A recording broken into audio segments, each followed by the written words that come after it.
হুমকি দামকি তো এটা স্বাভাবিক চলবেই, যে যদি কাজ করো ভালো লাগলে থাকো, না ভালো লাগলে দেশে চলে যাও। আমি গেছিলাম বনানী সুপার বনানী মিনিস পাওয়ার থেকে, আমি চলে যাই। তো আমি যাওয়ার পরে ওইখানে যে রনক, ও বলে যে প্রথম আমাদের সাথে সে একজন কর্মী, কিন্তু লাস্টে সে আমাদের বস হয়ে যায়। ওই রাশিয়ানের সাথে কথা বলতে পারে, ওইখানে আর পাসপোর্ট আছে রাশিয়ান, সে বিয়ে করছে, তার বাচ্চা কাচ্চা আছে। তো ওইখানে সে সব কিছু করে নিছে, কিন্তু এখন আমাদের যে স্যালারি, ওই স্যালারিটা সে পুরোপুরি দেয় নাই। তারপর আসার সময় আমাদের বিমানের টিকিট, আমার স্যালারি, ওগুলো সে আমার বুঝিয়ে দেয় নাই কোনো কিছু। চাইছি বলছে যে ওটি তুমি যে রাশিয়া আসছো তোমার কোম্পানি খরচের জন্য কাইটে নিছে। আমি বললাম যে আমি তো 4 লাখ টাকা দিয়ে আসছি, তো ওই টাকাটা কোথায় গেল? সে বললো ওইটা আমরা জানি না।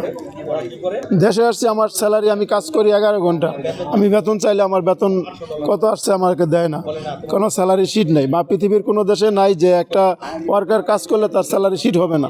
সে 10 টাকা কাজ করুক, কিন্তু তার মাস শেষে একটা স্যালারি শিট দিবে যে তুমি 10 টাকার কাজ করছো, তুমি 10 টাকা পাবে। কিন্তু আমি আজও পর্যন্ত পাই নাই। শারীরিক টর্চার কথা বললে 5 কার্ড বন্ধ করে দেয়। আমার হাতে কোনো কাগজপত্র ছিল না, রাশিয়ার ল আছে আমার কাছে, আমার কোম্পানির কাগজপত্র থাকবে, আমার পাসপোর্ট থাকবে, আমার কাছে কোনো ডকুমেন্টস, কোনো কাগজপত্র কিছুই সে দেয় নাই। সে যদি বলে যে আমার পাসপোর্ট, বলে যে তোমার পাসপোর্ট অফিস।